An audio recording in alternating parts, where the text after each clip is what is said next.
Hello, I'm Dr. Barbara Zaborowski, and I am the Dean of Library Services and Special Projects.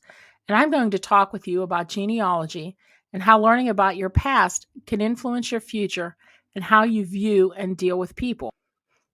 To begin, Merriam-Webster defines genealogy as a line of descent traced continuously from an ancestor. The result of this ancestor tracing is what is commonly referred to as a family tree. Usually, when I begin a genealogy, I don't start with an ancestor. Instead, I would begin with you. We would record the names and dates of you, your parents, your grandparents, and anyone else for whom you have information. We would put this information on a family tree form, and then we would go to online databases to fill in the rest. Genealogy is a very popular hobby. However, there are groups that use genealogy for other purposes. One of those groups is the Church of Jesus Christ of Latter-day Saints, commonly known as the Mormons. The Mormons have the largest collection of genealogy records in the world.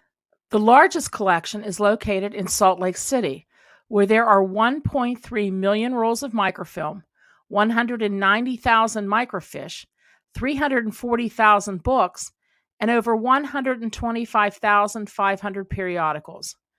Mormons trace their history in order to have ancestors brought into the church so that they may be together in the next life.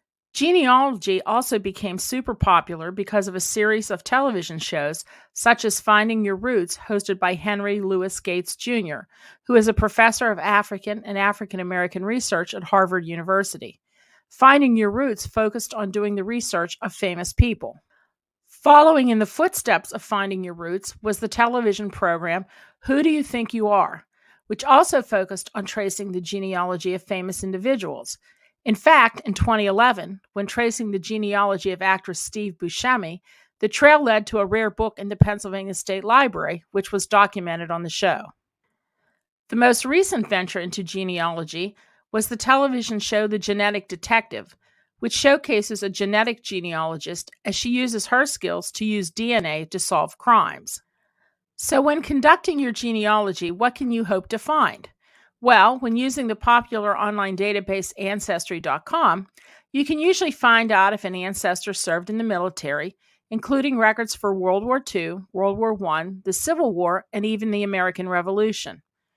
You can typically find marriage records, learn about ancestors' occupations, such as if they were coal miners, worked in the mills, were firefighters, or policemen. You can find out what schools they attended, and often if they were involved in social organizations, such as the Polish Falcons, the Shriners, or the Elks.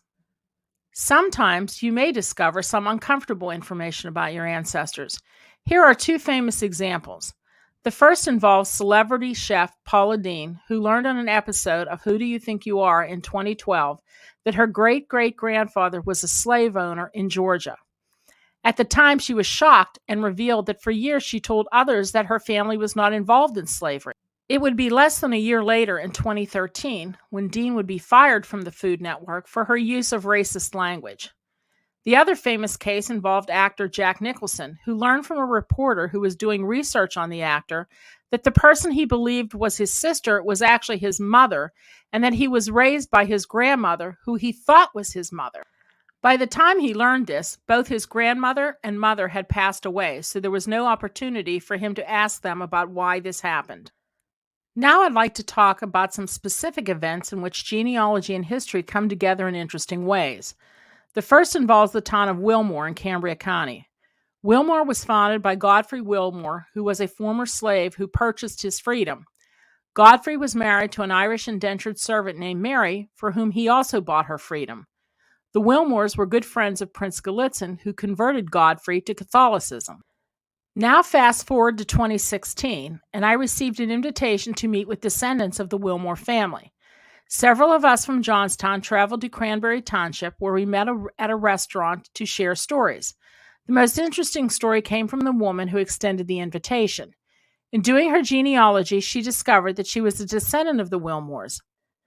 When she told her family members of this and that there was black blood in their ancestors, they denied it and refused to talk with her again.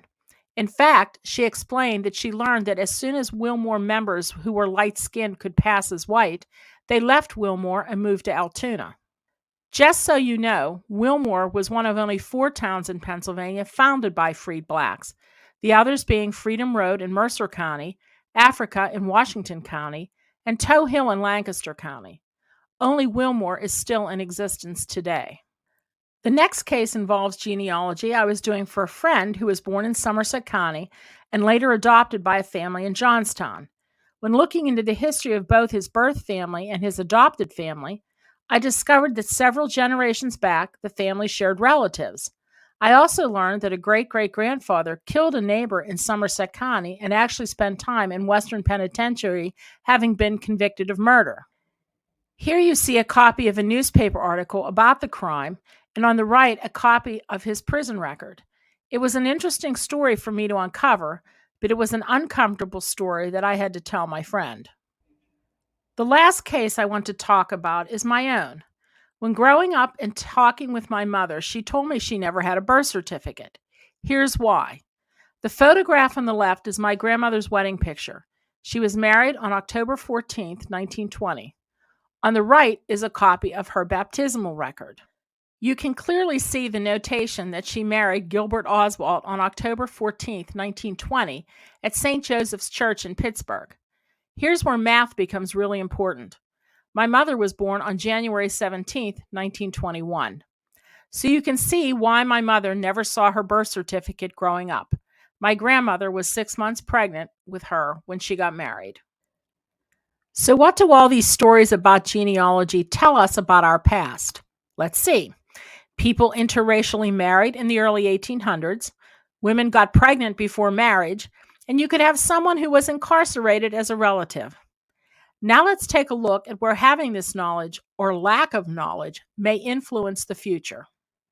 Here is an example of an incident that happened in 2020. You may remember it. A group of Black Lives Matter individuals from Michigan were walking across the country on their way to a rally in Washington, D.C. They stopped in Bedford and pulled into a driveway of a closed business, at which time the owner, who lived nearby, came out and an altercation ensued, resulting in one of the protesters getting shot. An article a year later, in 2021, provided a little insight into the attitudes of the area.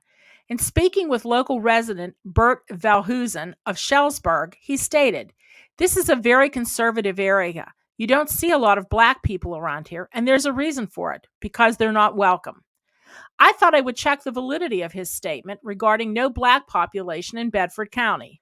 This is an image from Ancestry.com of the 1850 U.S. Census for Bedford County, 170 years before Bert's comment about Blacks in Bedford. There are 20 persons listed on this page, and while that might not seem like a lot, here is the end of the list, 15 pages later, a total of 294 persons who identified on the U.S. Census as Black. So had Mr. Van Hoosen known his history, he would have known that there has been a Black population in Bedford since 1850 and earlier. The last thing I want to talk about is a subject that has been in the news a lot the past several years, and that is immigration. I'm sure you heard about the local outcry that possible Afghan immigrants could be relocated to the Johnstown area, or that Hispanic immigrants are being bused to northern cities and dropped off. So let's talk about immigration for a moment. First, we have to admit that unless we are purebred Native Americans, we are all a product of immigrants. So we're going to start a look at immigration from the beginning. Here is a slide that shows the immigration naturalization process from 1790 to 1906, the time when the majority of persons immigrated to the U.S.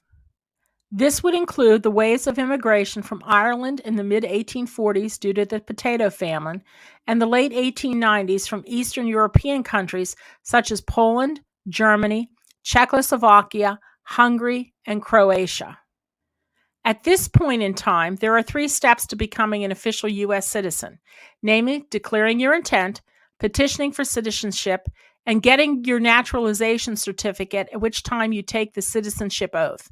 So remember the 3 steps: declaring, which meant swearing allegiance to the United States, waiting 2 to 3 years, and then petitioning, and finally taking your oath of allegiance.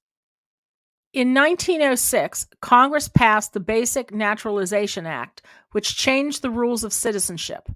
Immigrants now had to produce a certificate of arrival, get a certificate of registry if a certificate of arrival was not available before they could remain in the United States. In 1924, immigrants had to have a visa to enter the United States, and in 1924, anyone not a U.S. citizen had to complete an alien registration form. So how do these immigration laws from the past affect the present?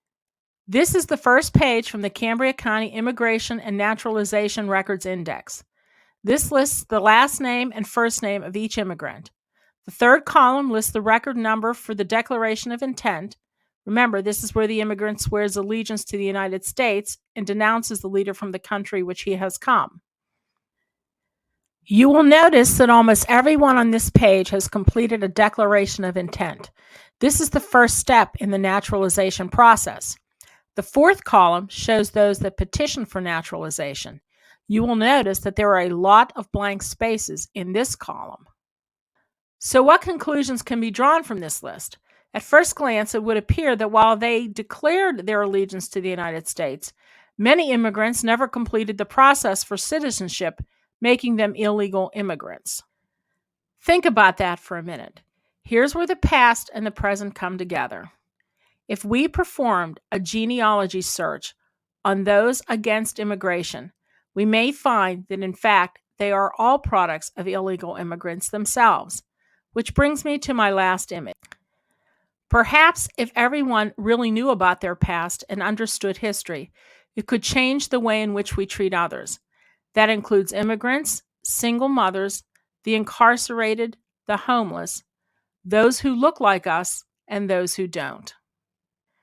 I hope you enjoyed this presentation. If you have any questions about anything we talked about in here, or you are interested in starting your own genealogy, please contact me. Here is my email address, or you can stop in the library at the Richland campus anytime for a visit. Thank you.